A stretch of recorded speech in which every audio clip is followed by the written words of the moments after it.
This is part 3 of the talk, which I recorded for Osher Senior Learning at USF several years ago about India and Britain, 400 years of history, starting from 1601 with the Charter for East India Company to 1947, when India became divided and became independent. Now, what did we cover in part 2? In part 2, we cover as to how the Indian Empire came about from a company of private merchants who were there primarily to trade for spices and branched into other goods, primarily cotton, and made tremendous profits. And as a reaction, perhaps, to the French and Indian Wars in 1700, they intervened and saw the opportunity to acquire land and avoid taxes. At the same time, reverse the balance of payment, because in the early days, the payments had to be in silver, and that was expensive. And due to the infighting and the gradual decline of the Mughal Empire, they succeeded beyond their dreams. And at the same time, India was north-south and east-west, substantially large with poor communication, and the local Nawabs, princes, Rajas, political unity was not existent. For example, we talked at length about the Muslim Sultan called Tipu. He was always fighting the other Hindu kingdom in Western India and Northern India called Marathas, and extremely north called Sikhs. So these three big, powerful units never united against the naval supremacy and better technology of the Brits. And at the same time, East India Company had better finances from their investors, as well as from raising taxes. And they were able to recruit local soldiers who were less educated, had never actually acquired a sense of us versus them to a dramatic extent, because they worked for anybody who was willing to pay them salaries. So this was the start of the British Empire, and it was well organized, and gradually, perhaps for the sake of personal benefit, reforms were introduced, such as railways and telegraph, but the balance of trade was quite in East India Company's favor. Okay, so moving on. They needed administrators, and obviously Britain was a class society at that time, and based on recommendations and of the upper class, a special college was started as early as 1806 called Hailbury College, where the candidates, who were usually the second sons who did not inherit the estate, or sons of tradesmen and the rising middle class, who enrolled and tried to seek fortune in the colonies or empire. They were trained in quote unquote native languages, British law, and some facade of Hindu law and Muslim law, mathematics, political economy, along with their classics. So one can say that this was give us your second sons who are not going to inherit the estate. And this was a rigorous academic training in their mind. Sometimes was hopelessly outdated, because they were taught one language while they were posted in a totally alien territory where the language skills were totally useless. Now, some very famous people who worked with this college, including Thomas Malthus, the famous Malthus doctrine, the well-known Charles Babbage was actually turned down. And so this became the Indian Civil Service exam. And obviously, this was restricted to the white British nationals because it was a tough exam which required horseback riding, and they were given 3 attempts to succeed. And the usual pomp and circumstances were part and parcel of it. They were given a fancy uniforms with embroidery and a beaver cocked hat, along with swords. And obviously the biggest message that was ingrained in their brain was fear God and honor the king. And so this was they were looking for well-educated upper class gentlemen, not necessarily scholars. And this was later on came to be known as heavenly service because they worked for about 20 years.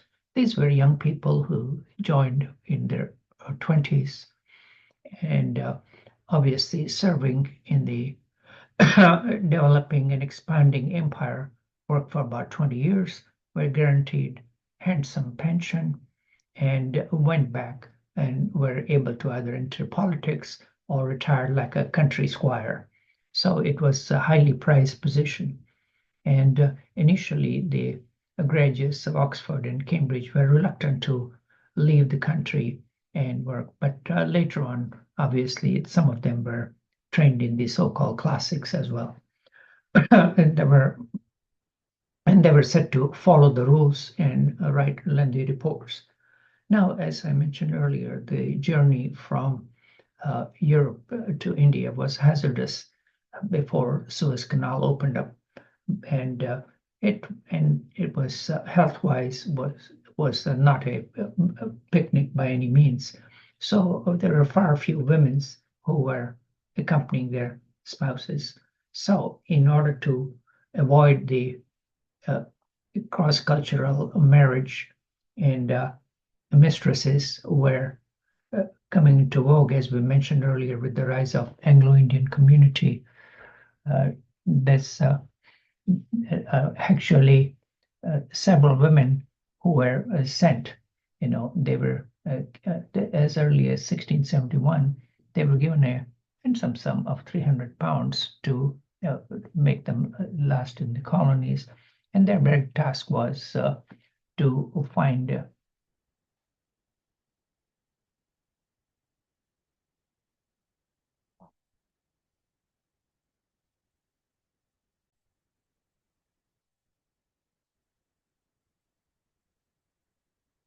So continued with they were sent to their main task was courtship and finding husband in 1 year. And generally they married men by this time who were already serving and were able to support family. And so it was a sort of arranged marriage, with the courting scene that was done in clubs and also by invitation to the suitable match.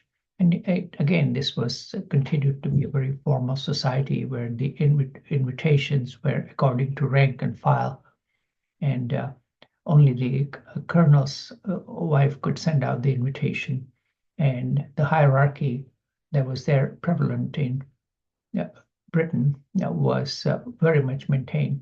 And this continued in Calcutta, Madras, and later on when they moved their capital to Simla, it continued. And again, the formality of temperate climate was maintained even in the hot climate as to eating large meals and dressing in formal manner with a top hat and long dresses. And even so that women had to ride camels in full dress. So, and at the same time, the worship for for the wealth was because they were able to socialize with Maharajas and local princes and Nawabs and the rich. So a class society which was prevalent already in both countries was very much maintained status quo. Okay, and there's an interesting book written by a woman named Annie Decore called The Fishing Fleet, which is husband hunting in the Raj. Would make sort of an interesting reading. Okay, moving right along, that there were some adventurous people who were traveling in the other direction as well. The one that needs a mention is a man named Saki Din Muhammad. That's an interesting combination of a Western and an Islamic name, obviously, and this was Bengali Anglo-Indian who traveler, surgeon. It makes me shiver as to see how well trained he was. And obviously, and this was the early days of medicine. Well, most of the surgeons were barbers and were trained primarily in amputation and did not have any necessarily formal training of anatomy and Western sciences as we come to know it later. And that was a state all over the world, not just in Asia. Okay, and he was enterprising young person, was notable the early European migrants to Western world. He is claimed to have introduced South Asian cuisine and shampoo and baths to Europe, and he also was one of the first Indian to publish a book in English. So, and one of his children or grandchildren went on to do some really important work in nephrology or kidney function. Okay, but we're digressing. At the same time, as I mentioned in the last class, the fear of the northern border, where the Russian Empire was conquering a fairly large territory into Asian and Central Asia, was of concern. And there was actually true cloak and dagger exploration of spying was in vogue. And an enterprising Brit named Alexander Burns, who accompanied by an Indian translator named Mohan Lal, was traveled to Central Asia. These were under sultans or under Muslim kingdom, so he had to hide his identity, and along with several servants and sepoys, traveled up north, and obviously they were not too willing or open as Indian society was to foreigners, and was attacked by a mob and was later on was killed. Okay, now, and he was before his sad demise, he had traveled at age 16 to Surat, India, and had made a big march into Afghanistan and lived as an agent and was widely partying with Afghan women, and that was again poorly tolerated and created a lot of adversity and leading to his ultimate murder. Okay. And so he played a large role in the Afghan ventures. There were 2 or 3 Afghan wars that the British East India Company attempted and got beaten soundly on at least several occasions. So, but that's another story in itself. But I'll just mention that briefly, that Alexander Burns was one of the big, early. And now this has always been, the Northwest frontier has always been a romantic adventure for the Brits, because obviously the idea of manliness and having a jolly good fight was always in the back of their mind. And the Pathans, who were ferocious fighters, but at the same time had a code of called Pashtunwalis, means they were welcoming to their guests, and so that was admired by the soldiers and quote unquote gentlemen who were posted there. At the same time, they looked down upon the relatively small and bookish Bengalis. They always, the idea of strong manliness in a fight was ingrained right from high school. And then at the same time, the idea of sportsmanship was also in the vogue and was the general belief in British public schools. And this was a series of books of films were made as even after in the early 1950s, Carry On of Khyber, and that admires, makes fun of the vogue of Kipling and the romance and the fascination for the frontier. And this was basically sort of a risque body humor that was quite popular, and listed the Carry On Army and See the Word, and obviously the people, most of the people who enlisted were not upper class educated men who were appointed as colonels and were able to buy commission. The average soldier was either a Scotsman or a blue-collar worker who was surviving on his meager salary, and was hoping that would participate in the loot as the further territories were conquered, because the loot that was carried out from the conquered area was divided according to the role and rank and file participated in. And this was the first Afghan war where the British Army ventured, and they were able to capture Kandahar and Kabul, but due to bad weather and poor management, were unable to control, and decided to retreat in without paying regard for the weather in cold climate, and traveling through narrow passes, and were massacred by the Afghans who had high position, and as many as 4,500 troops and 120,000 camp followers were killed. And this is the famous picture of the Dr.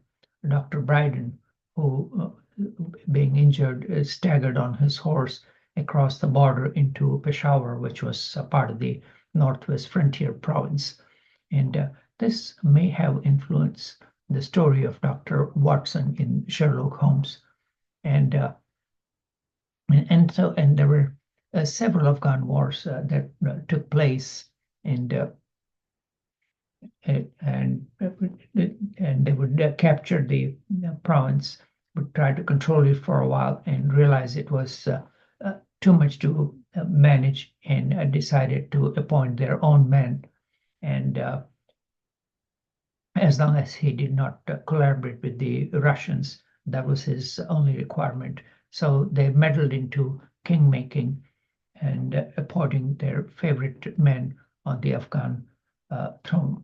And this has been well summarized in a romantic way by Return of the King by William Dalrymple, who I mentioned earlier, who is a well-known popular historian working out of Delhi and London both. Okay, continued. And this is again the artistic definition of when after their second defeat, the East India Company decided to teach a lesson and sent in an army of retribution with well supplied by land, and were able to defeat the local Afghans, primarily because they were no match for the British firepower, and but then decided to make better of it, and they appointed their quote unquote their own men, and left them to their own devices. And needless to say, Afghanistan remained in the medieval age and did not gain any of the Western influences that were coming into vogue in India. And they became a pawn between the three great powers, primarily Russia, Britain, and Persia. Okay, so they were, left being landlocked at the mercy of their neighbors. Okay, moving on to another viceroy who is, or governor general, sorry to correct, because the status did not change until 1857, was a guy named Dalhousie, who was, by this time, they had already captured most of the India, but at the same time, the few isolated pockets were left alone. So he came up with the primogeniture, or having a male heir doctrine, and uh, created a act where any local kingdom or princely state, if they did not have male heir, then the territory would automatically fall under the company rule. That was the doctrine of lapse. And obviously, the local princes were not too keen on this idea, and created a lot of dissatisfaction and underground activity, which was one of the causes for mutiny that took place during his tenure. And at the same time, by English education and in civil service exam, where it became the norm. And he, at the same time, one has to give him credit that he did establish several reform acts that widows were not allowed to remarry in traditional India, and he passed a Widow Remarriage Act. And at the same time, with the canals and the bridges that were necessary for control of the country, he established some of the earliest engineering colleges in India, which went on to become universities in their own right. And because of the march of the railways, built several bridges which are still in existence and being used. And he again continued to expand the empire, ventured onto the Burmese frontier and annexed Burma, which was again a very feudal state. And as we mentioned earlier, Punjab, which was under the Sikh rule, was finally conquered at great cost, and was assimilated and increased the amount of very loyal soldiers, i.e. the Sikhs, who joined the British Army and the British Indian Army and served loyally for several, almost 100 plus years. And at the same time, he had meddled with a relatively well-run kingdom of Audh, A-U-D-H, which was substantially large and had excellent revenue. And meddling into that affair caused a lot of dissatisfaction amongst the traditional Muslim majority. And so the seeds for mutiny were brooding, but being upset. The local ruler were upset with the doctrine of lapse. The Muslims, whose power was being vanquished and reduced by leaps and bounds, and so they were more and more separated from contact with the local population. So they had not much of a first-hand knowledge about the dissatisfaction that was brewing underneath, and so all the dissatisfaction led to the mutiny later on. Okay, so and one of the other things that he did was, due to the extreme hot summers, he moved the capital in summer to Simla, which was in the foothills, and so the whole entourage and the administration of the continent was moved to Simla, which was fashioned in the European tradition with small cottages and churches. And because the weather was quite suitable, and the natives could only work there as servants, and were not even allowed to walk on the street. And this discrimination was well memorized in the Indian Summer television series, which was popular a few years ago. Okay, and I'm sorry, I missed this one. Okay. And at the same time, there were some isolated travelers who, the one that needs to be mentioned is a person named Azimullah Khan, who was a Muslim, but was, for whatever reasons, was helped by the missionaries who were, to give them credit, they were doing some good work in terms of education with the ultimate ulterior motive of trying to convert the natives to the enlightened religion, quote unquote, of Christianity. So he had benefit of Western education and traveled as a emissary of a Maratha prince to London, and because the Hindus had the false belief that they could not cross the ocean, so he was deputed as agent for the Maratha princes to appeal to the East India Company Board, and he traveled by land via Crimea, and saw, traveled to Egypt, and then at the same time, ended up in London, and obviously was not very successful in his efforts to secure pension and restore the small his agents who he was proposing. But at the same time, his eyes were opened and realized that yes, that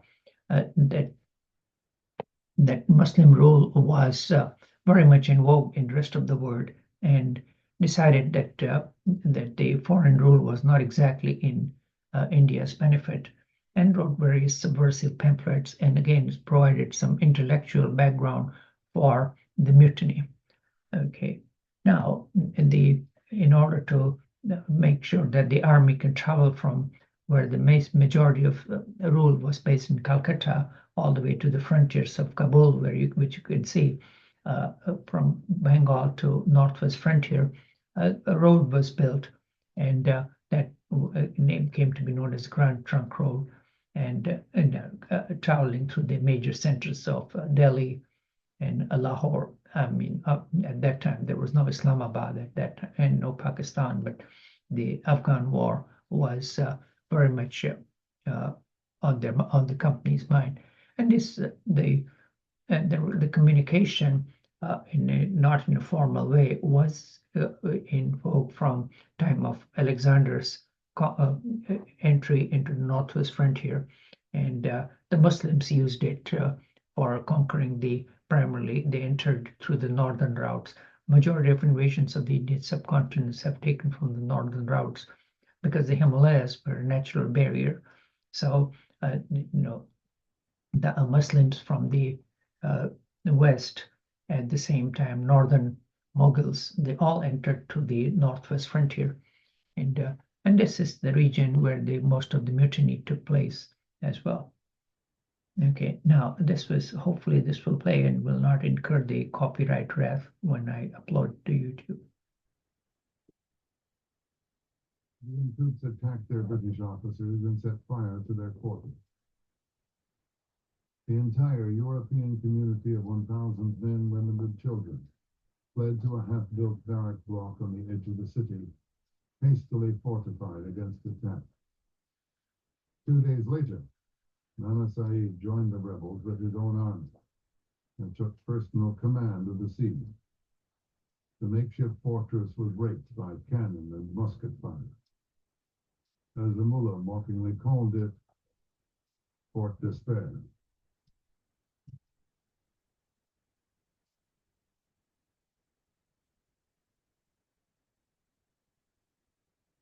On June 10th, news of the revolt reached Britain, and 30,000 troops were sent to deal with the crisis. But it would take several months for the slow-moving troop ships to reach India.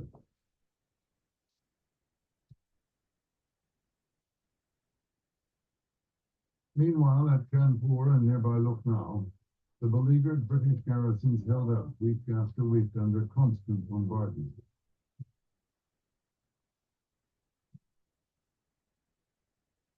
Several hundred women were besieged within makeshift defences. Gradually whittled away, several of them having babies that went along diseased, Coming in, of course, lack of food was the most horrific experience.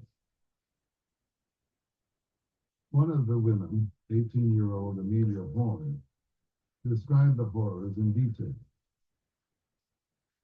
Every shot that struck the barracks was followed by heart-rending shrieks of women and children who were either killed outright by projectiles or crushed to death by falling beams, masonry and splinters. Sometimes a whole family would be found lying dead side by side. The only source of water was a well swept by sniper fire. On one occasion, we were obliged to drink some water mixed with human blood from the wounds of a native nurse or ayah, who, while standing nearby, had both her legs carried away by the bursting of a shell. On June 12th, the hospital block was set alight by shell fire, burning many of the wounded to death and destroying all the remaining medical supplies. No relief whatever could now be offered to the sick and wounded. There was nothing now to soothe their dying moments. The heat affected their wounds, and the flies settled on them and drove them crazy. It was now that our skirts were in demand. We tore every vestige to supply bandages for the wounded.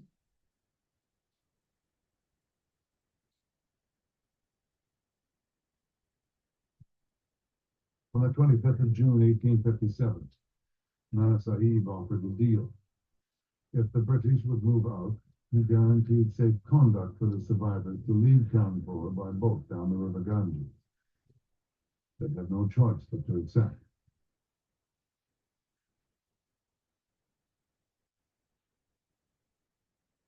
The point of departure was a Hindu temple where the faithful took their ritual baths.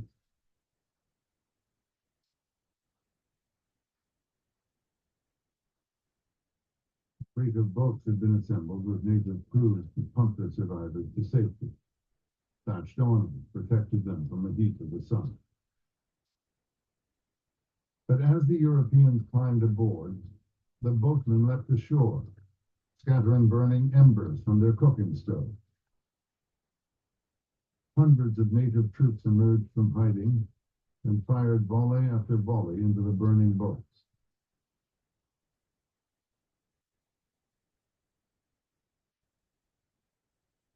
Mounted troopers rode into the water, slashing down with their sabers. Over 500 men, women, and children died in the massacre of Kanpur.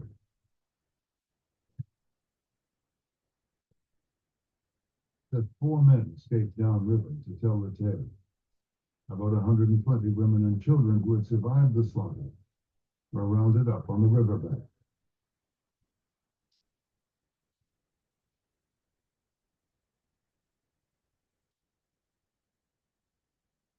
The captives were herded into a building where the Indian mistress of a British officer had once lived, known as a Bibi Gar. But help was finally on the way. A scratch force of 1,000 Scottish Highlanders, a few English Fusiliers, and some loyal Sikhs had been sent from other parts of India. They marched down the Grand Trunk Road in the full heat of the Indian summer. Nana Sahib set out to confront them at the head of 5,000 rebels.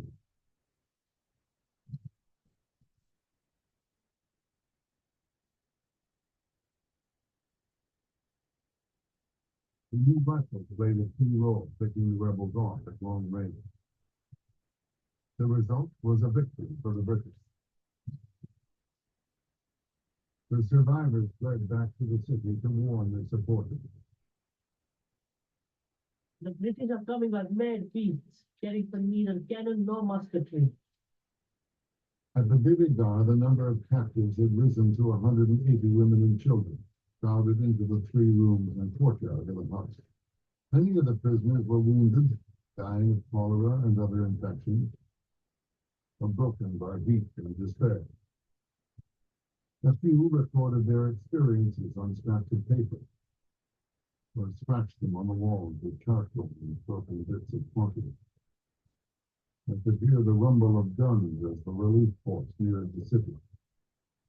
But the faces that appeared at the windows were not those of British soldiers.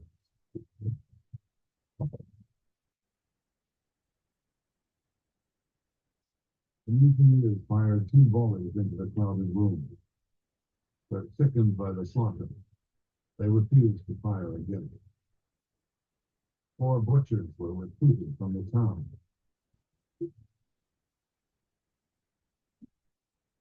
A little before sunset when they entered the village. They emerged an hour later. After tragedy, the remaining onlookers fled into the darkness.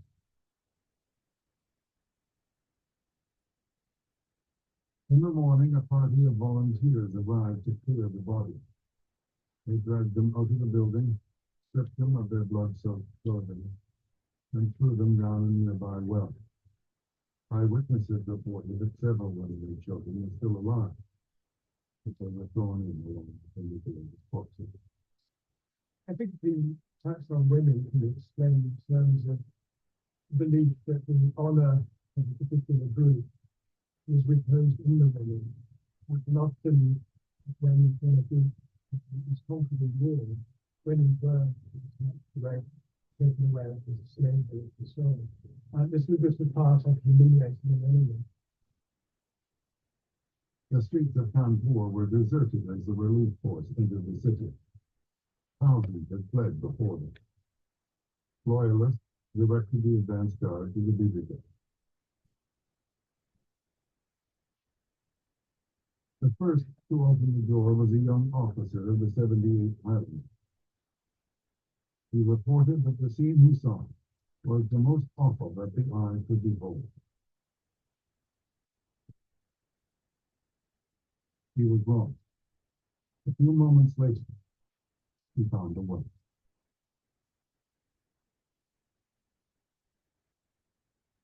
The news reached Britain a few weeks later. When the details of the incident begin to appear, that's the cycle. There is horror and counseling. Stories were coming back of the murder of women and children, often in the most hideous circumstances. And the respect which Victorians had for women, this was out there. Victoria wrote to the wife of the Governor General in Calcutta.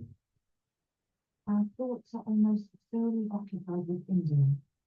My heart bleeds for the horrors that have been committed by people once so gentle, and my poor countrywomen and innocent little children. It hurts me day and night.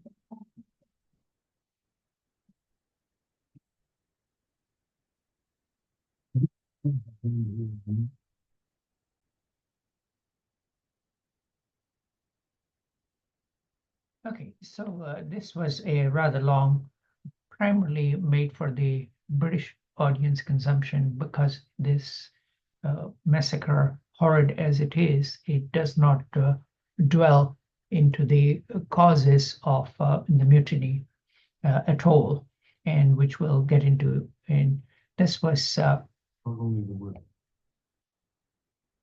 okay, and I think this may not play well, but hopefully this.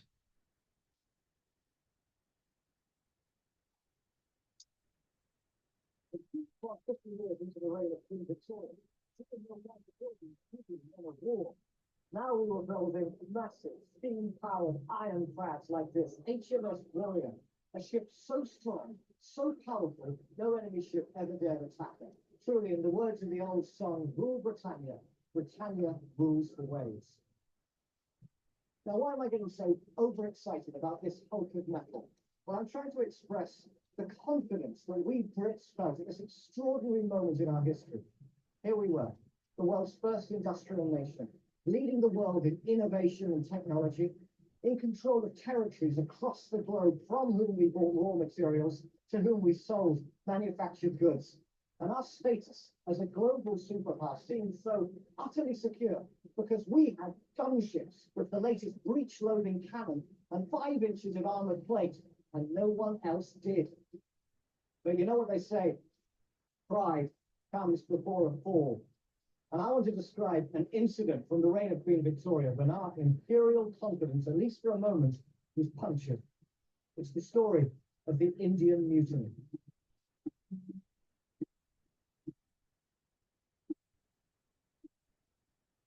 To tell this story, I'm yet again on a ferry, this time crossing the Solent, south of Portsmouth. Here, on the Isle of Wight, stands Queen Victoria's favourite residence, Osborne House. And in the east wing of Osborne House is the Durbar Room, a banqueting chamber designed to honour her role as Empress of India.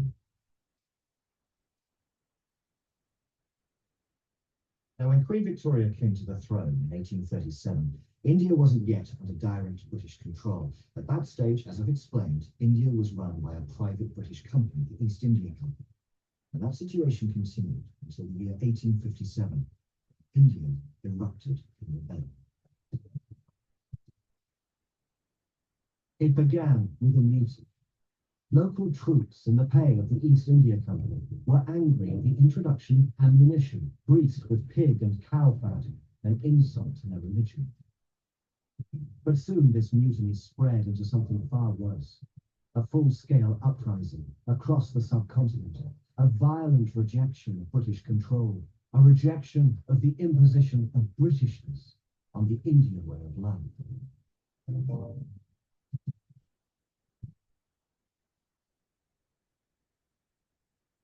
The rebellion was eventually suppressed by British troops after unspeakable atrocities had been committed by both sides, and so began the so-called Raj, direct British control of India, which was to last for almost a century. But despite the speed with which, as we saw it, we put the damage right, this mutiny hit us hard. We were so used to imagining ourselves in control. More than that, we were used to imagining our civilization as being so obviously superior. Surely any native people offered the fruits of British rule would be grateful. Well, in this instance, clearly not.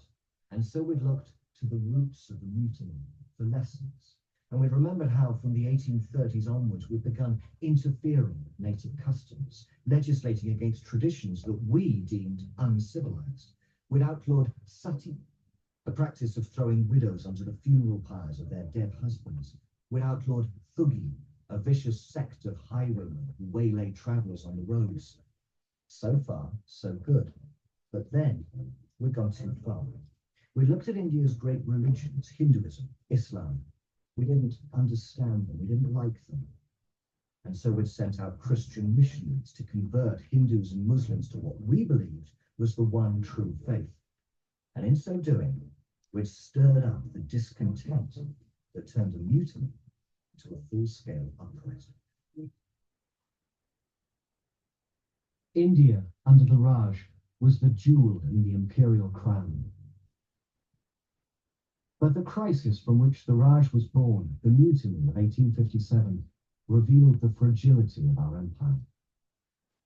More than that, it showed us what might happen if we thrust our ideas of civilization on a world that didn't want it. How well we had learned that lesson remained to be seen. Okay, so that was a more balanced view. As now, the Revenge Mutiny had a lot of causes, as we mentioned earlier. The first was disgruntled local princes and nawabs. At the same time, the soldiers were underpaid and their religious sensibilities were threatened.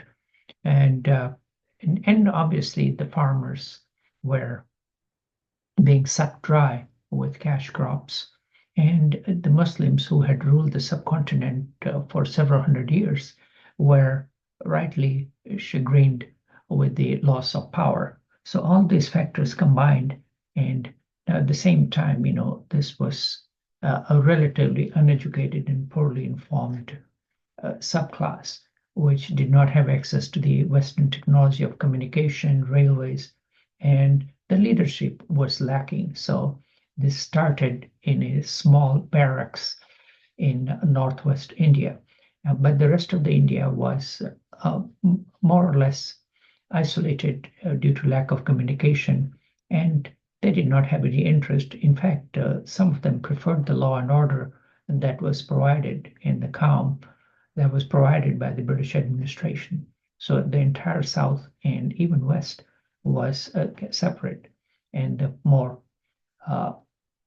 militarily inclined Sikhs sided with the Brits because they always considered Muslims as their enemy. So enemy of my enemy is my friend, so to speak. So that those logics pervaded. And obviously there were horrendous atrocities was carried out on both sides. And we saw rather a graphic British point of view siege of Kanpur. But at the same time, one has to emphasize that this was before the so-called Red Cross resolution. And during the Islamic War, capturing women and taking them as slaves or killing everybody who lives was the norm rather than putting women on pedestal.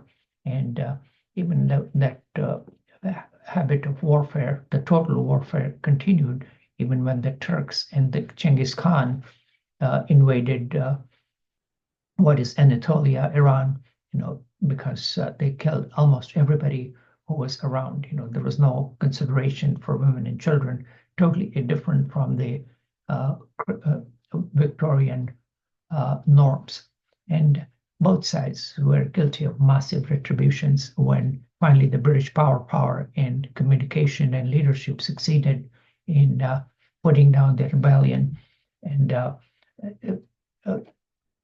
mad revenge was taken, as it is evidenced by Muslim soldiers blown up by cannon and mass hanging and wiping out the entire village without trying to sort as to who were the guilty party of atrocities and torture who were carried out.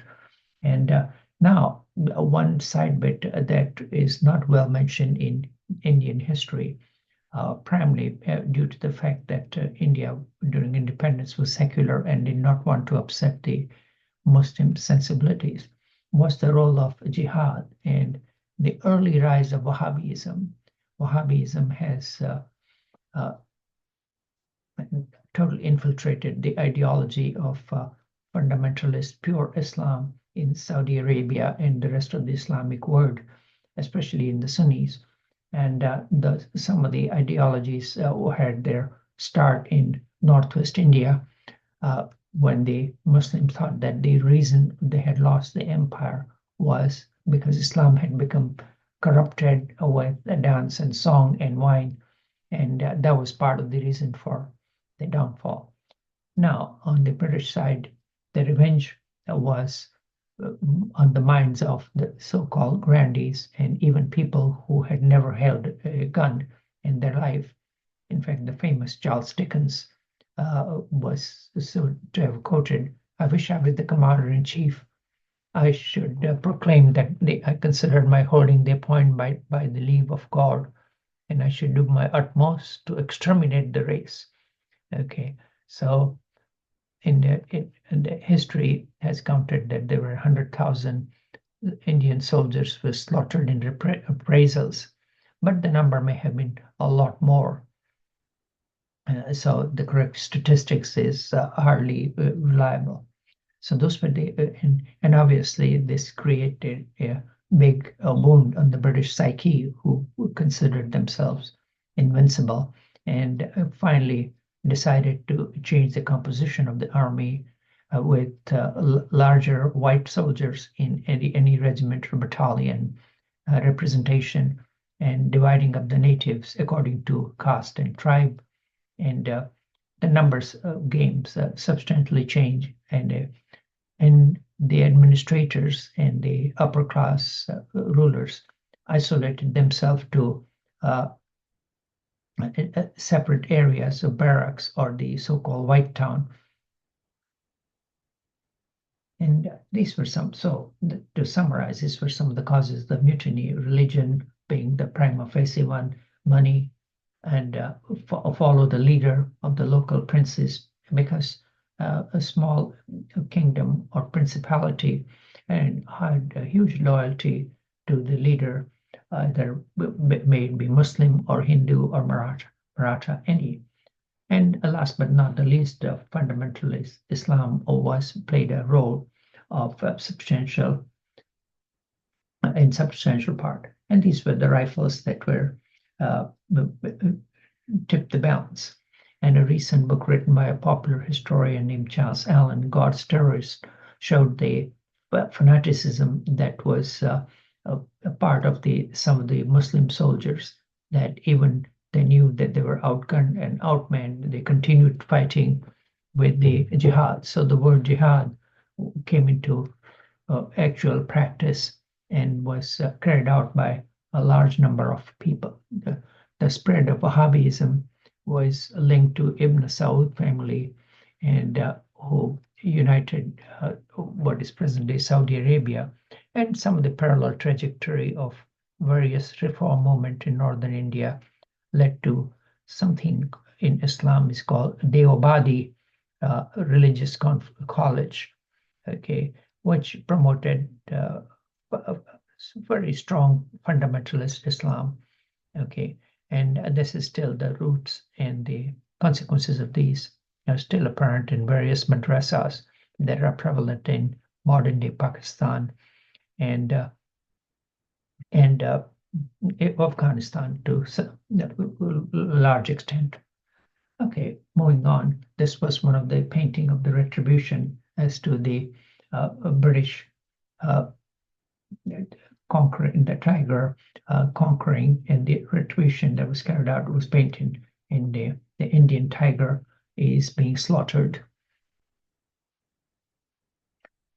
And again, in another thing, the Britain English justice, was mercilessly killing the soldiers very distant, and they're being killed. So this was the artists were very much part and parcel of trying to document the events as they unfolded.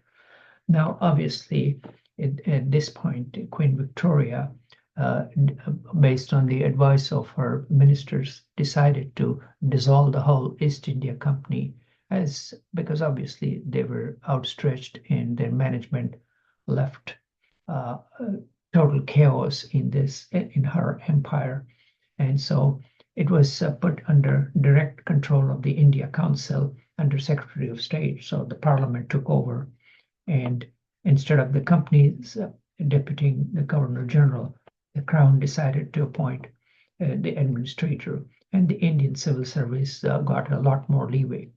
She wrote her feelings of horror and regret at the bloody civil war, and then denounced the proclamation of transfer of power from East India Company to the state. And at the same time, she offered in the so-called olive branch that the state should breathe the feeling of generosity and benevolence and of religious tolerance. So they realized that at the behest of reference threatening to the undermining of native religions and custom was replaced by the passage guaranteeing religious freedom. So one can say they learned their lesson in a harsh way. And now there were some decent people who were appointed who were not accepted by the majority, who was bent upon taking revenge. And Governor General, who was appointed, named Canning, and he was derisively called Clemency Canning on account of the resolution that he passed, who tried to actually make some sense out of the revenge. He tried to distinguish the sepoys from regiments which had mutinied and killed their officers to those soldiers who had just primarily decided to run away to their villages. So, and he also tried to make some sense into thoughtless and mass killing and revenge. And at the same time, he also modified the tax laws to make it with some more humanistic approach. And that did not go well with people bent upon taking revenge, as I mentioned a little while ago. Okay, and now some of the more details about the so-called ISIC as exam, that the exam was deliberately geared towards the upper class Brits, and Indians were not, they were grudgingly allowed to take, but it was made difficult. There is no way they could easily make the grade. So, and for example, some of the questions that were described, as to were primarily geared for people who had so-called classic education. Some of these questions, classic fallacies, examine logic, and then the mental and moral philosophy.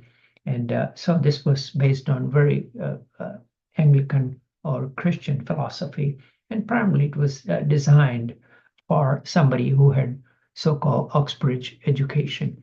And this continued, it required, almost a couple of years of cramming, and about 1/4 of the people who were Oxbridge graduates, and they were appointed to far distant areas and provinces of the Indian subcontinent. They worked as lonely collectors, being the only white person in an area of several 100,000 people. But at the same time, they were able to retire with a handsome pension at age 55. And so they were relying on the local assistants, as their ears and eyes. And the few Indians who did make the grade were usually upper caste Hindus, the Zoroastrians or Parsis, and some Anglo-Indians. Okay, because most of the uneducated mass and Muslims generally tried to stay away and did not participate in administration, which had long ramifications at the time of partition. Now, just to digress, the Indian Medical Service was expanding and doing some excellent work.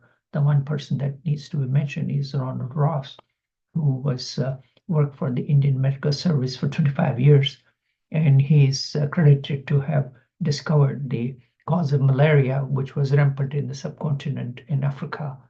And this was his primary research was in animals and experimental, but again, he was well supported by people in Europe, and in the research that was done for human transmission by an Italian scientist named Grassi was ignored, and the great Louis Pasteur and other people, which the Nobel Prize became political, and Ronald Ross, and his professor in tropical medicine called Dr. Manson, their contacts with the European who is who carried the day, and he was awarded the Nobel Prize for discovery of malaria vector. Okay, again, as mentioned, his work was not done in human blood, basically, and so the Italians were left shortchanged.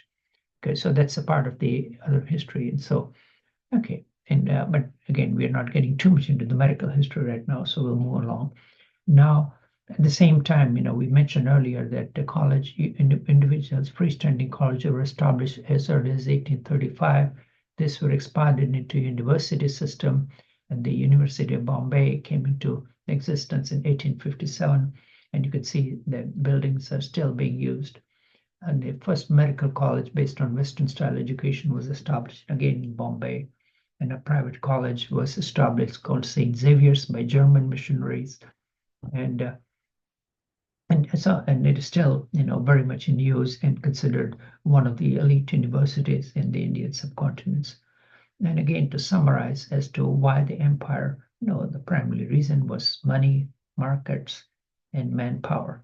And the principles that they were based on was to acquire and build up and then just maintain. And gradual decline started around 1899 around the world, basically starting from the Boer War and culminating, accelerating further in the First World War, where huge manpower loss took place, and at the same time, the industrialization focus was changing. That the Indian cotton production increased gradually, and at the same time, and the rest of the world was catching up, and the challenge from Germany and the newly incorporated United States became more and more difficult for the empire to maintain. Okay, and again, as we talked about some of the benefits of the Western education, where the varieties of colleges had come, and the printing press, which was brought in, in the early 16th century, but you could see they started seeing the benefits of the education, and by 1890, some 60,000 Indians had graduated primarily in liberal arts and entered public administration and law, and a very educated bureaucracy of Indian education was coming into power.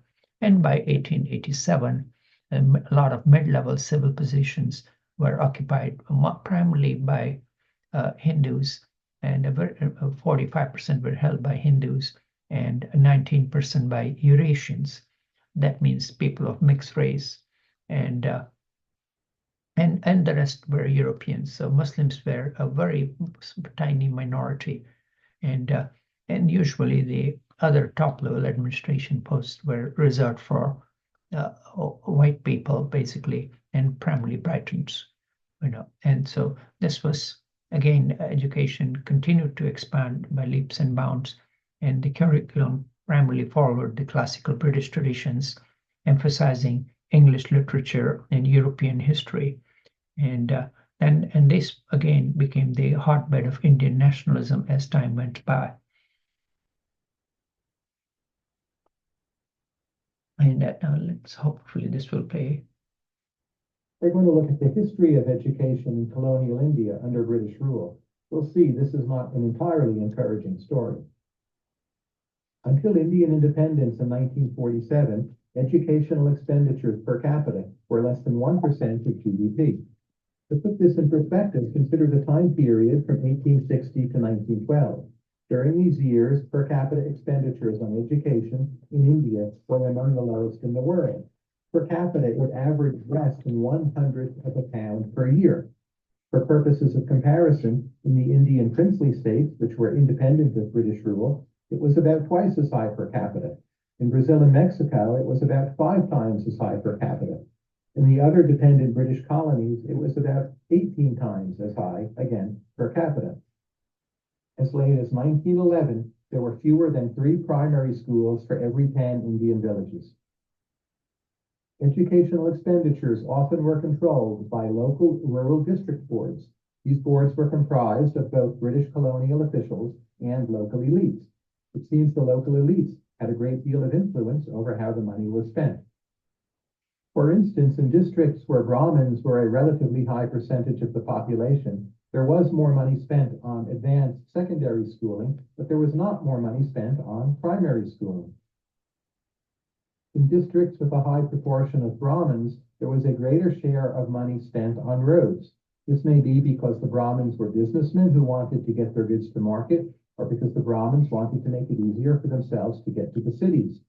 When it came to primary school education, the Brahmins already had reasonable alternatives in the form of colonial government schools and urban schools, so they were less interested in promoting government expenditures on basic primary schooling. Some areas of India saw much more spending on schooling than others. For instance, in Bombay, per capita expenditures on education were 10 times higher than in Orissa. One thing is for sure, even when there was more money spent on schooling, for the most part, the benefits were not reaped by young girls. For more information on this topic, you can Google to these. Okay, so that was a viewpoint where we can see that the caste structure and amount, did have a long-range influence. And but it must be mentioned that the amount spent on education was the same spent on army barracks, and there were a small amount of engineering schools which were not their priority compared to law and administration did come into power, and the first engineering college was established in northern India, which went on to become NIDIS for Indian Institute of Technology. Okay, now this is obviously there is no way I can show the classic clip by Monty Python. What have the Romans ever done for us? But this gives us me a segue in starting to the same, extending the same analogy. What have the Brits done for given us?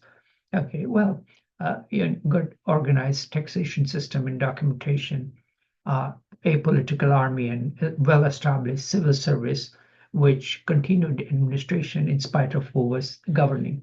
And then grudgingly some access to global markets, even though it was primarily for raw materials, okay, such as food grains, cotton, and steel and coal, etc.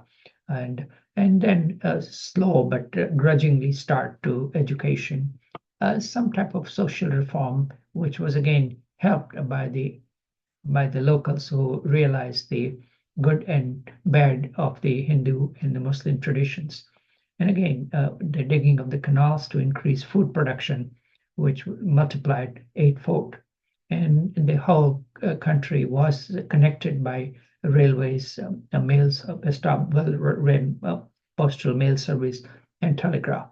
So finally, the north and south communication became a lot more easier than traveling by horses and carriages.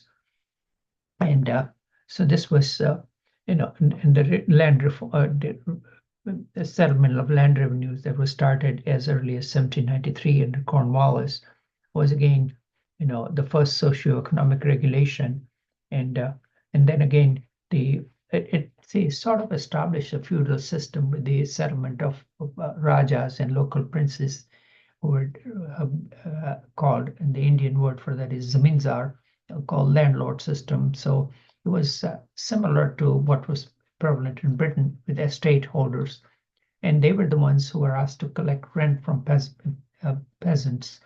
And so this sort of system came into existence, and obviously there was little regard was paid for the underprivileged and the lowest people in the economic strata. And again, now just to balance things, what did they take from India? The high taxation was a burden on the lowest element, the farmers and the workers, and the emphasis on commercial crops led to huge recurrence of famines. That in spite of canals, the people were still primarily dependent upon monsoons and vagaries of weather, and the bureaucracy kept expanding, as it quite happens with a distant administration, and a huge army was maintained, and the cost was very much paid by the Indian economy. And the army provided manpower to fight ever-going wars in the Far East, in Africa, Middle East, and in Southeast Asia. And so this was a huge expense, and a very slow and grudging snail's pace of education and industrialization. Okay, and then continued India's share of global national product that was almost in the 15 to 20% range during the Mughal era in 1700s, dropped down to a measly 3% as time went by. And obviously there was a lack of industrialization that had a huge role to play. Okay, and last but not the least, they played the religion card brilliantly, and led to the partition eventually, and massive massacres that took place. And now we already emphasized the telegraph, which came into power 1839, and was with the advent of steamship, the travel back and forth between Europe and India became a lot more shortened. Railways, we talked about the postal service, and this is the map of the railway, as you can see, that gradually went on to cover a huge area of the subcontinents. You can see from north to south. And the central part, which was primarily agriculture and desert, was left alone. In the northern corridor, a well-established network was established. Okay, and the telegraph network connected the subcontinent to the world, actually, because there were relay stations that were placed in Mesopotamia, or there was no Iraq at that time, then later on to Karachi and connecting to the far colonies of Australia and Shanghai establishments, a cable thread from all around the world. The world, one can say that before days of internet became connected. Okay, and so this was essential for communication, and so. But at the same time, it was not cheap. It was the cost was as much as 4 shillings per word. So even though it was used for very sparingly, but that just connected the messaging and control. Now, at the same time, we talked about the land survey. The trigonometric survey was carried out as early as 1802, and later on the survey was expanded, and that led to the exploration of the mountain range, because the Himalayas were a difficult access, and over the time in 1852, along with the British surveyors, along with the assistance of a local talented Bengali surveyor named Dr. Radhanath Sarkar, were able to measure the height of the mountain peak. 15 was measured as 29,002 feet, and that was named after the head of the survey department, who had actually never been there, was named Everest, and the name has stuck.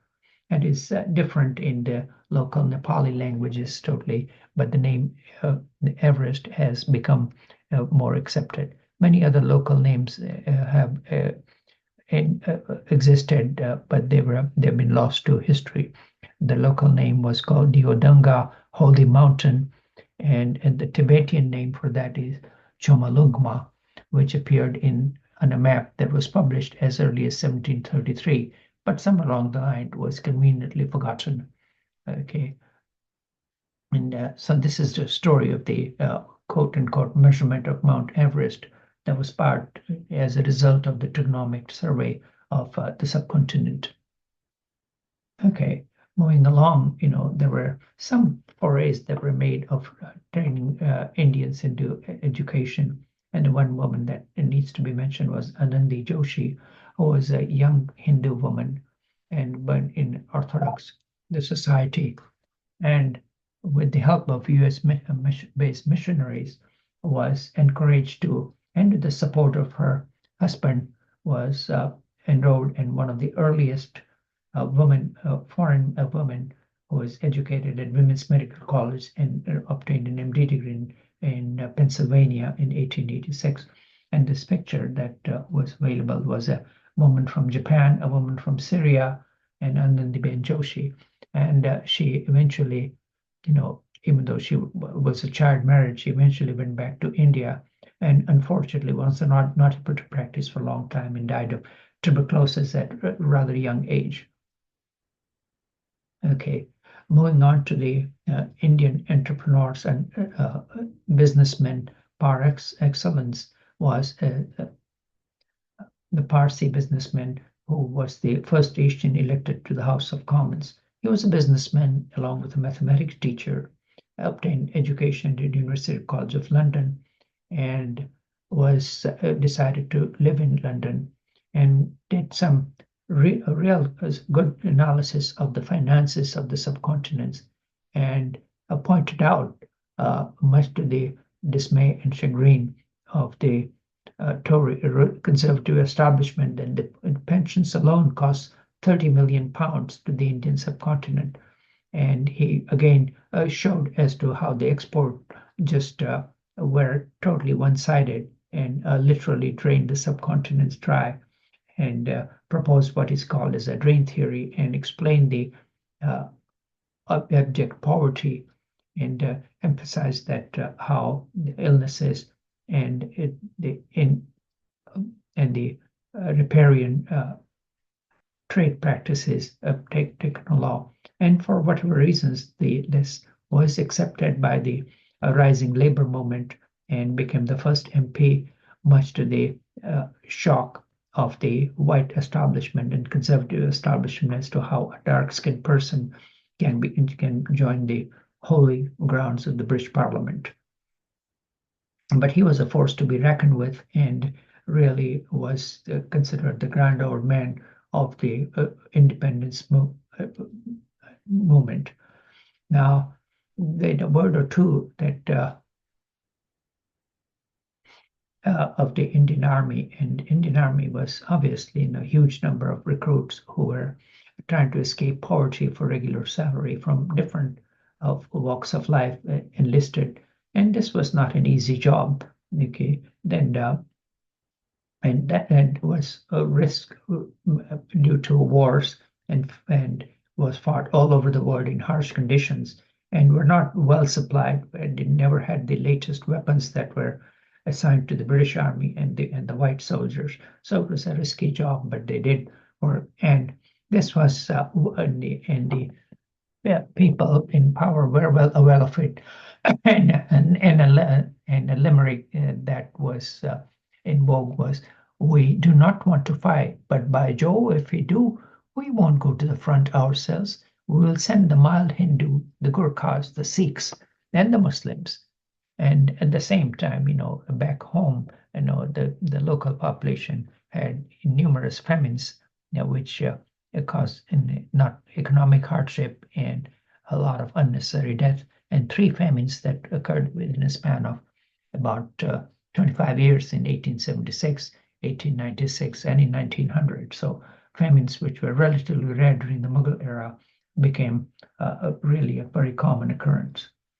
And now we talked about the empire for the hot summer season, and this was established as summer capital, in 1863 by Wellesley, and became part of the headquarters. Was connected by the railways in 1906, which is still very much being used. As you can see, it is a marvel of engineering over at a substantial elevation in the Himalayas. And this was romanticized in Rudyard Kipling's exploits. And then again, but the population at that time, was actually a lot of boredom and bad weather, heavy alcohol, and drug use was prevalent. And by this time, the various hill stations were also coming into, not just Simla, but other hill stations came into existence and are still widely visited by the locals until the present day. And now these are the escape to the hills. As you can see that, we can summarize here the number of hill stations that came around, from the romanticized Srinagar of the pale hands beside Lake Shalimar to Darjeeling in the foothills, and a whole chain of hill stations, came and were established. Okay, so I think I'm not going to get too much into it because it doesn't have, and the other sports were always part and parcel of the so-called upper class Brits, and the game that originated in the subcontinent with the horses was originated from Central Asia, where people were playing with a dead carcass of a sheep, and that was modernized with a ball, and that became the polo, and became widely popular amongst the rich upper classes around the world. And the Brits took it all over the world, including Argentina. And you can just see this earlier painting from 16th century is a Persian painting of the same, depicting the same. And the first polo club was established in Calcutta as early as 1862. So the game has, obviously is part of the rich because it's quite expensive to participate in it. Okay, and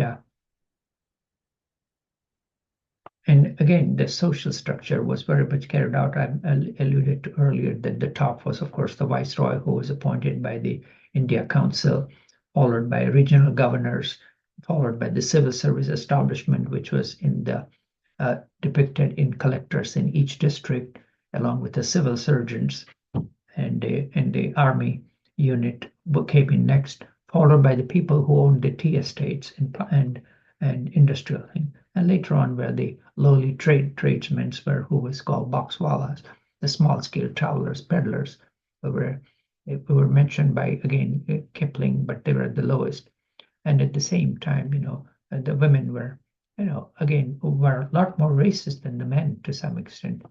And the children who were nursed by the Indian ayahs, they have a more fond memory and a more balanced view of the Indian subcontinent because they related directly with the Indian ayahs. And while the women were bored and were just unhappy to be there because their lot was they were solitary and they were confined to the clubs and socializing with each other, and abusing the servants became much more prevalent due to the fact that the husbands were out in the villages trying to run the empire. So the social Darwinism, was very much a vogue. So it was not a happy lot. And again, the illnesses and other things were quite common, and there were lots of graveyards were filled with early childhood and feminine death. Okay, and the ordinary soldiers were underpaid and they were confined to barracks. They could not afford a family life, so their lot was not exactly a happy one to talk about. And moving on to the language, various words became part of the English language, and there is a whole dictionary of the Anglo-Indian words has been written. And one can, and just to give you an example, the subtitles reveals that this is a glossary of colloquial Anglo-Indian words and phrases, and with their origin, and this may sound, but I'll just read one line. While having a tiffin on the veranda of my bungalow, I spilled kedgeree on my dungarees and had to go to Gymkhana in my pajamas like a coolie. Okay, so all the words that you heard about in the bungalow, Gymkhana, pajamas, they are all of Indian origin from various languages. At the same time, not to be outdone, an Indian scholar, Bengali named Nirad, had created this particular sentence. I was buying chutney in the bazaar when a thug who had escaped the choki ran amok and killed a boxwala for his loot, creating a hullabaloo and landing himself in a mulligatawny. That's the soup that is associated with India and part of the so-called Indian cuisine. Okay, and again, as we talked about the segregation, which was well enforced when the civil lines, where it was only the white administrators who had privilege to create their bungalows, and the other part was Malign, or as so-called Blacktown, and the word niggers, which was incorporated from the American South, became widely used in the British establishment, and the private clubs were actually considered an exclusive province of the Europeans and the whites. And at the same time, you can just see that even the advertisement were not about demonstrating a pure racist thinking. The white man's burden, the peer's soul. And when some of the more liberated administrators tried to modify the law by giving privileges to Indian judges to try European population, a huge protest developed from the entire British community to say that there is no way this was considered an acceptable practice.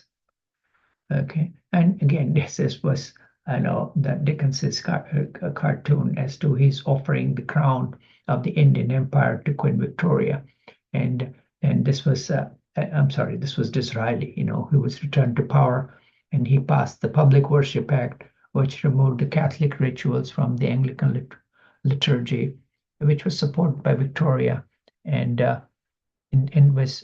became partly more aligned with the Presbyterian Church of Scotland, and their varieties of titles were given, and it was pushed through the British Parliament. So the Victoria, who had never been to India, took the title of Empress of India, starting from 1876. And this was celebrated in faraway India by the so-called Delhi Darbar. And the word Darbar simply means gathering of the rich upper class grandees and the princes who were living on the stipend and and were left to their own devices with a grand gathering or a festival that was created just to celebrate the quote unquote virtues of the British Empire, and the peasants and the farmers were obviously kept away. And okay, and this was another side story for Queen Victoria, which was made into a movie, was that she had a Muslim clerk who was an Indian Muslim. He became a royal servant and was by that time Victoria's widowed, and she came to rely upon him, and he, being a more religious Muslim, he really gave some false information denigrating the Hindu population, and this led to his unpopularity, and then Queen Victoria just primarily paid attention to it, and finally, and this was again a question that a dark-skinned Indian to be nearly all same level with the Queen's white servants, okay, and that was a shock to the establishment, which was a racist, and the varieties of titles were given just to create a false sense of pride. The most exalted was the so-called Star of India, and then varieties of titles were handed out, which people loved the pomp and circumstances, and the other words were given out: KGSI, Knight Grand Commander, GCSI, Knight Commander, and so this was, the Star of India is the emblem which appeared on the flag of Viceroy of India, and at the same time, the Indian translation was given Kaiser-e-Hind, and some of the native words that were handed out, the titles were called Rao Bahadur, Diwan Bahadur. So and these were, give a false sense of pride to those who were receiving it. And the annual honors were given out. Okay, and this is a joke which comes, which was we could all stand to laugh. This is from a very popular series called Yes Minister, A Matter of Honors, and there's various abbreviations that are explained, and you can just read for yourself. CMG stands for Call Me God, Kindly Call Me God. What about GCMG? God Calls Me God. So it shows as to how the vanity of every human being is appealed by recognition. And the word Anglo-Indian initially was used for all the Brits who lived in India as Anglo-Indians, but later on it came to be referred to the people of mixed inheritance, usually Indian mother and an English father. And that also came to be used. Another term that came into vogue was called Eurasians. Okay, and so this was, and these people were primarily aligned themselves to the side where they had better benefits because they were fluent, better educated in English language, and looked primarily were converted to Christianity most of the times. And some of the people who had the mixed ancestry, they were sometimes caught between two cultures. They were rejected from both cultures and had sometimes, had difficult time adjusting in either one.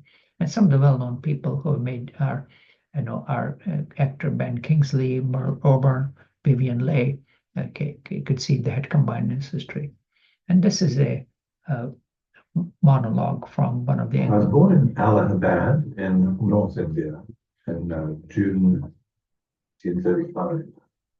My father was working on the railways. He had come out to India as a very young man when his father, who was a regimental sergeant major in the Royal Horse Artillery, had one of his Indian tours of duty, which so many military units used to have in those days. He came out with his wife and 3 children. My father was the eldest. And my father loved India so much that when his parents went home, he asked to be left behind because his passion was the railways. And he managed to get himself apprenticed into a railway workshops. where he did very well. And rather strangely, his parents agreed. That he stayed in India and corresponded with them. And being a Brit in a largely Anglo-Indian community, because the railways were dominated by Anglo-Indians, he made himself thoroughly at home in this sort of rather lower echelon of the Raj, because the Brits in the railways usually were in top management. And my father was, it was unusual to have an Englishman apprenticed working as a locomotive designer in this almost entirely Anglo-Indian community.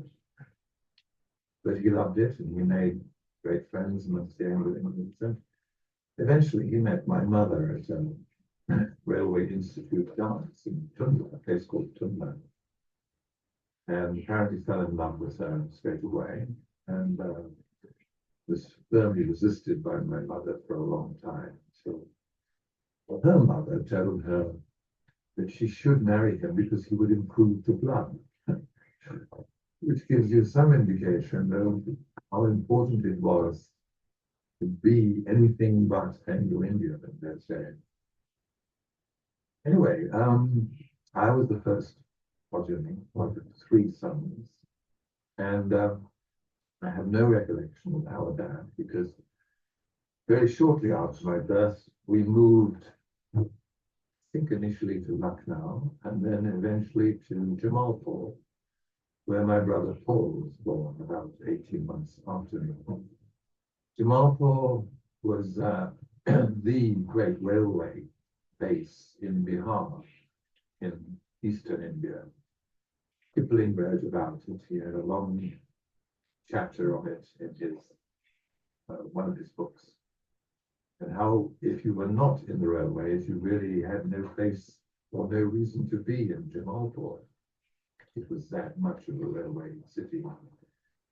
It had suffered the consequences of a serious earthquake a year before I was born. The Bihar earthquake was one of the worst ever experienced in India, and Gandhi had deplored the great loss of human life. And they had managed to rebuild much of it by the time my father was posted there. I certainly wasn't aware of what that had involved because I was too young. But we grew up, I grew up, certainly my first 5 or 6 years were spent in Jamalpur.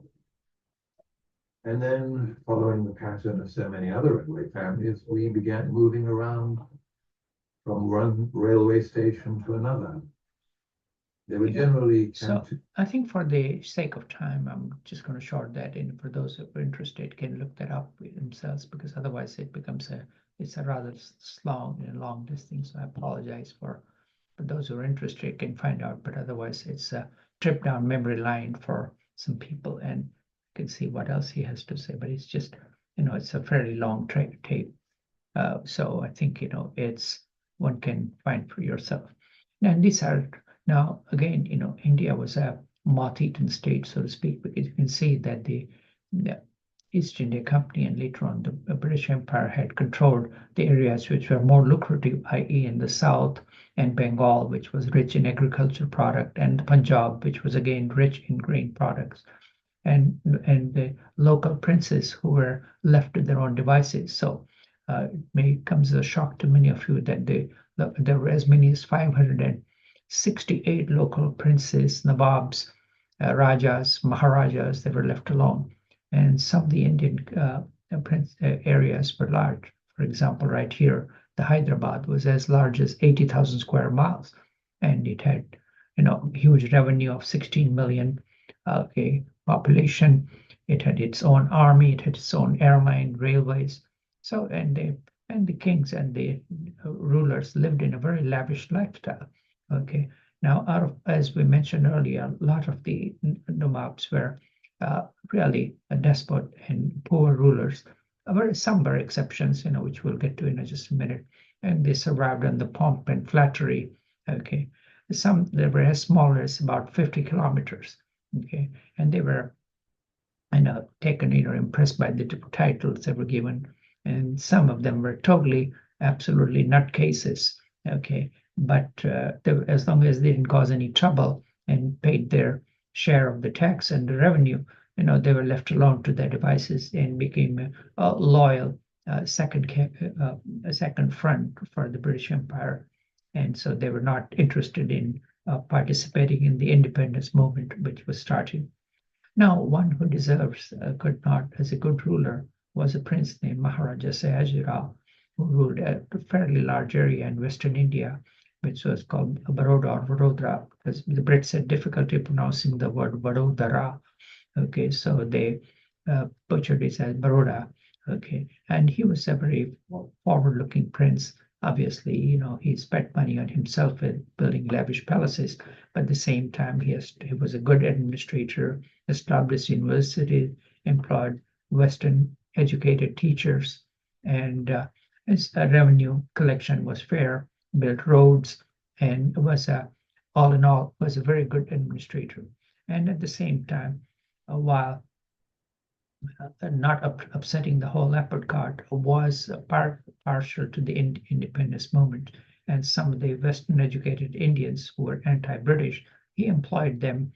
And finally, the one incident that needs to be said, when one of the big darbars, which was a big gathering of princes, was took place, and where all the Indian Maharajas were supposed to curtsy to the King George and not turn and walk slowly backwards. And when they attended the Darbar, they were supposed to dress in their finest jewelry and traditional costumes. He dressed in simple white outfit and did not wear any jewelry, and just did a small bow and turned his back on the king, which was a horror in the British who is who as to how an Indian Maharaja insulted, and he was chastised and was ostracized for several years. But since he was a good administrator, he was allowed to continue his rule. Okay, and again, by this time, the socialistic thoughts and against the Christian movement, against the liberal rule was taking place in Britain, and a lot of soul searching was carried out in Britain between the liberals and conservative, because the British lower class, the workers and factory workers, were demanding their rights, and the same rights were being the same positions were being advocated by the educated Indians, and for asking for rights and fair share of their work. Now, at the same time, the conservative establishment was putting on a big show of the colonial and Indian exhibition, and the big one that was held in 1886 in London. And various artisans were involved, and the whole empire put on the show in London. But artisans from India, the Maoris, and the very museum was selected from the different princely state. And this was the Rajputana entrance with a large gate, was constructed and donated. Was financed liberally by the Maharajas, and then there were some of the Indian artisans were exhibited as described as artisans, and okay. Now at the same time, some of the other translations which were eyebrow raising was the Kama Sutra, which was translated into English by Richard Burton, who was an interpreter traveler and was the first white man to travel to Mecca. And this is an old text that has been around for thousands of years. And again, this still was very much a risque introduction to the Puritan Victorian audience. And a portion of the work consists on advice of sexual intercourse, which is largely in prose, and which was it fulfills the four goals of the Hindu life, which was the desire in the early life you're supposed to educate yourself, then raise a family, and then later on gradually withdraw and look for nirvana. So those are the four stages. It emphasizes the second stage, obviously. And at the same time, the Indian sexual practices were totally alien to the, and a small portion of the wall of some of the Hindu temples in central India, which escaped the Muslim destruction against idols, was rediscovered in 1830. And you can see only a small portion depicts the frank sexual acts, but this was a shock to the Puritan culture. And now this is actually, now obviously this is a part of the UNESCO World Heritage Site. And this is the Nagara style architecture, and their erotic structures, which are apparent in this image. Okay. And we talked about, the Great Game continued, so I will say a word or two about it. And then, the fight against the Russian bear and the British lion continued and was carried out from 1901. And then again, the viceroy at that time, Curzon, who was a very ambitious politician, and he had heard rumors to justify fears of the Russian intervention in northwest frontier of India and Tibet. So there were various spies were sent out, and they traveled to the forbidden land of Lhasa. Okay, and again, by this time Tibet was independent and under very nominal control of China, which the Chinese Empire was losing its being outwit by the industrial trade that was imposed upon them by the Western powers in Shanghai and Hong Kong. So they were stretched, and this was one of the journeys that took place, into Tibet to explore the so-called Forbidden Land, which had lots of root in the tale of and the myth of Shangri-La. Okay, and then again, another Indian explorer, British explorer who traveled to Central Asia, was a guy who actually was instrumental in capturing Tibet and imposing a treaty on Tibet, and marking the border much against without any input from the Chinese or the Tibetans for that matter. And there is still a bone of contention between India, China, and Tibet. And he was the army explorer and literally kept, massacred the Tibetans, with using machine guns who had single loaded rifles and bows and arrows. So this was really a massacre that took place when they decided to teach the Tibetans a lesson. Okay. Now I think this will stop after this. This was in spite of the famines that were taking place in 1877, just when the Queen Victoria was declared as an empress. Okay, a big darbar was held in Delhi, while the lot of Maharajas, Nawabs, and other intellectuals were invited, and several of them thought about the hypocrisy of the situation. And Mr. Joshi went in regular clothing and decided in a small way, but at the same time, this was, considered as a benevolent rule. And the message that was broadcast was, we trust the occasion to unite the bonds of close affection between ourselves and our subjects, and great rule of liberty, equity, and justice. But these were hollow words. It was very well known to the educated and even to the lower class Indians. And the promise of prosperity and welfare, again, were far into the future. And the exploitation and one-sided trade just continued. So I think we've recorded for almost 2 hours. I will stop this, and we have part 4 that is coming up. Now we are winding down to the end of 19th century and the beginning of 20th century empire. So we'll stop at this point and continue next time. Okay, bye-bye.